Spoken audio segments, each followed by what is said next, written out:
অযোধ্যায় ঘুরতে এলে রাজা দশরথের সমাধিস্থলটা অবশ্যই দেখে নেবেন।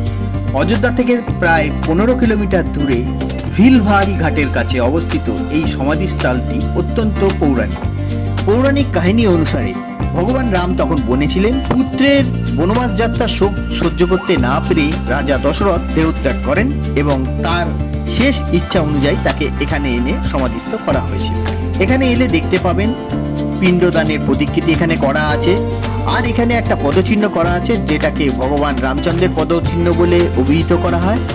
আর এখানে দুটো অস্ত্র দেখতে পাবেন, এই অস্ত্র দুটো লোকমতে শনিদেবের অস্ত্র বলে মনে করে। এখানে একটা শনিদেবের মন্দির আছে। বেশ কিছুদিন আগে পর্যন্ত এই জায়গাটা অবহেলায় পড়েছিল।